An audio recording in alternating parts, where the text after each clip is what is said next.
വഖഫ് ബോർഡുമായി ബന്ധപ്പെട്ട് ഒരുപാട് ചർച്ച നടന്നുകൊണ്ടിരിക്കുന്ന ഒരു സന്ദർഭമാണ്. ഗവൺമെൻറ് അനാവശ്യമായി അനവസരത്തിൽ പോയി തലയിട്ട് ഈ പ്രശ്നത്തെ വഷളാക്കുകയായിരുന്നു. സത്യത്തിൽ ഈ ഗവൺമെൻറ് ഒരു ദീർഘവീക്ഷണമില്ലാതെയാണ് ഇങ്ങനെ വേലിമ കിടക്കുന്ന പാമ്പിനെടുത്ത് ചുവന്നിട്ടത്. പണ്ട് പറയുന്ന പോലെ നെല്ല് കാണാത്ത കോഴി അരി കണ്ട പോലെയാണ് സർക്കാരിൻ്റെ സ്ഥിതി. അവരുടെ തരം ആക്രയായി മാറിയിരിക്കുന്നു. അതിൽ നിന്നുണ്ടായിട്ടുള്ള ഓരോ അബദ്ധങ്ങളാണ് അവർ ഓരോന്ന് ചെയ്തു കൂട്ടിക്കൊണ്ടിരിക്കുന്നത് മുഴുവൻ. വ്യവസ്ഥാപിതമായി കോൺസ്റ്റിറ്റ്യൂട്ട് ചെയ്ത ഒരു ബോർഡ് സുഗമമായി പ്രവർത്തനം നടത്തിക്കൊണ്ടിരിക്കുന്ന ഒരു സന്ദർഭമാണ് ഉണ്ടായിരുന്നത് ഈ ഗവൺമെൻറ് വരുമ്പോൾ.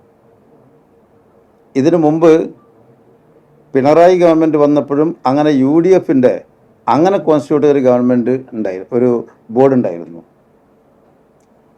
ആ ബോർഡിൽ വ്യവസ്ഥാപിതമല്ലാതെ കോൺസ്റ്റിറ്റ്യൂട്ട് ചെയ്ത കുറേ മെമ്പർമാരുണ്ടായിരുന്നു.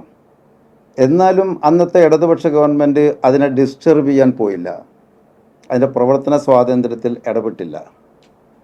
2016 ഇടതുപക്ഷ ഗവൺമെൻറ് വന്നു. 2019 വരേക്കും 19 അവസാനിക്കുന്ന കാലം വരേക്ക് UDF നിയമിച്ച അതേ ബോർഡ് തന്നെ സുഗമമായി പോയി.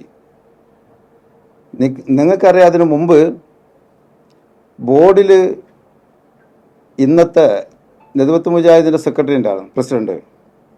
അദ്ദേഹം മെമ്പറായി വന്നതുപോലും ഷിയ മുസ്ലിങ്ങളുടെ കാറ്റഗറിയിലാണ്. അദ്ദേഹം അല്ലാന്ന് എല്ലാവർക്കും അറിയാലോ. വഴിവിട്ട കാറ്റഗറികളിലൂടെ UDF നിയമിച്ച ബോർഡുകൾ ഉണ്ടായിട്ട് പോലും വഖഫിൻ്റെ സുതാര്യമായ പ്രവർത്തനങ്ങളിൽ ഇടപെട്ട് അതിനെ ഡിസ്റ്റർബ് ചെയ്യേണ്ടതില്ല എന്ന ഒരു തീരുമാനമായിരുന്നു അന്ന് പിണറായി ഗവൺമെൻറ് ഉണ്ടായിരുന്നത്. അവർ 2019 കാലാവധി പൂർത്തിയാകുന്നത് വരേക്കും ഒന്നും ചെയ്തില്ല. ഈ ഗവൺമെൻറ് UDF ഗവൺമെൻറ് ഇപ്പോൾ അധികാരത്തിൽ വരുമ്പോൾ അതുപോലെ തന്നെ LDF നിയോഗിച്ച ബോർഡ് നിലവിലുണ്ട്. ആ ബോർഡ് എല്ലാ അർത്ഥത്തിലും പൂർണ്ണമായ പ്രാതിനിധ്യം അതിന് ഉണ്ടായിട്ടില്ല. അതിൽ 2-3 അംഗങ്ങളുടെ കുറവുകളുണ്ടായിരുന്നു.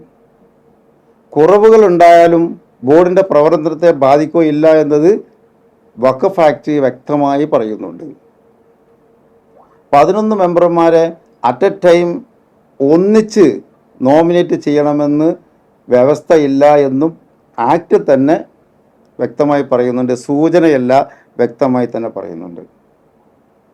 പല സന്ദർഭങ്ങളിലാണ് ഒരു പക്ഷേ ഈ അപ്പോയിൻമെൻറ്റുകളൊക്കെ നടക്കുക. ഉദാഹരണത്തിന്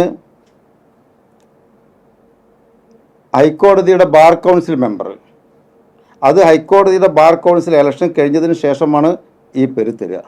വെയിറ്റ് ചെയ്യേണ്ടി വരും ചിലപ്പോൾ. MLA തെരഞ്ഞെടുപ്പ് കഴിഞ്ഞതിന് ശേഷമായിരിക്കും കിട്ടുക. ഇപ്പോൾ കുഞ്ഞമ്മദ് മാഷ ഒഴിവ് ഇതുവരെ നികത്തിയിട്ടില്ല, അത് ഈ ഗവൺമെൻറ് നികത്തേണ്ടതാണ്. അങ്ങനെ ഓരോ കാലഘട്ടത്തിനനുസരിച്ചാണ്. അവിടെയൊക്കെ പറയുന്നുണ്ട് from the date of appointment അവരുടെ ടെനൂർ എന്നുള്ളത് 5 വർഷമാണ്.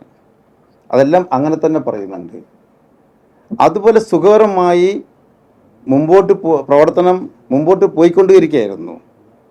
ഇടക്കാലത്ത് ഇഷ്ടമില്ലാത്ത ചില സംഗതികളൊക്കെ ഉണ്ടായിട്ടുണ്ടാവും ചിലർക്കൊക്കെ. ഉദാഹരണത്തിന് മുനമ്പം.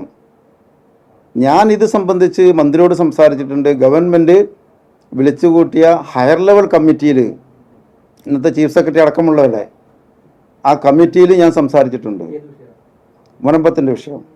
നിങ്ങൾ അതുകൊണ്ട് ഒരു പ്രതിയോഗിയായി കാണാതെ അതുകൊണ്ടുള്ള വിദ്വേഷം ബോർഡിൻ്റെ മുകളിൽ ചുമത്തരുത്.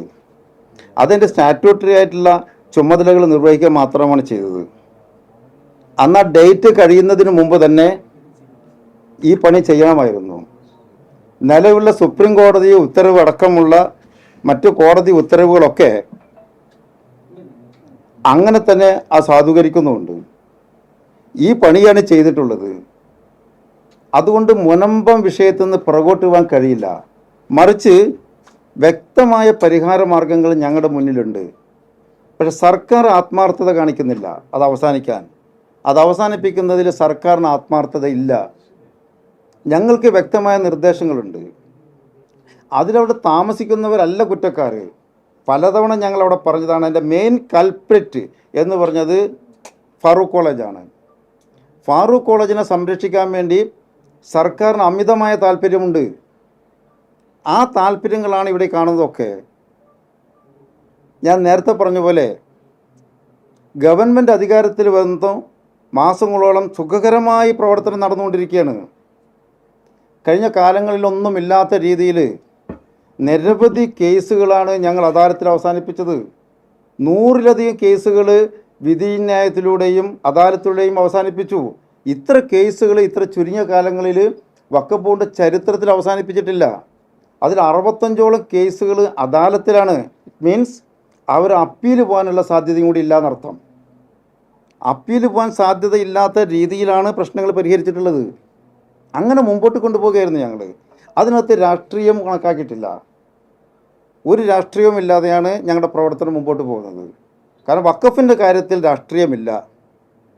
ഇടതുപക്ഷത്തിൻ്റെ അന്നത്തെ മുഖ്യമന്ത്രിയായിരുന്ന ശ്രീ പിണറായി വിജയൻ തന്നെ എന്നോട് ഇത് സംബന്ധിച്ച് പറഞ്ഞതാണ്. ഞങ്ങളതിലൊന്നും ഇടപെടില്ല. വഖഫിൻ്റെ കാര്യം അതിൻ്റെ നിയമാനുസൃതമായിട്ട് നിങ്ങൾക്ക് പറ്റിയ പോലെ മുമ്പോട്ട് കൊണ്ടുപോവുക, ബോർഡിന് പറ്റിയ പോലെ. നമ്മുടെ പാർട്ടിയോ അതിൽ ഇടപെടില്ല എന്ന് പറഞ്ഞിട്ടുണ്ടായിരുന്നു. അതനുസരിച്ച് മുമ്പോട്ട് പോകുന്നത്.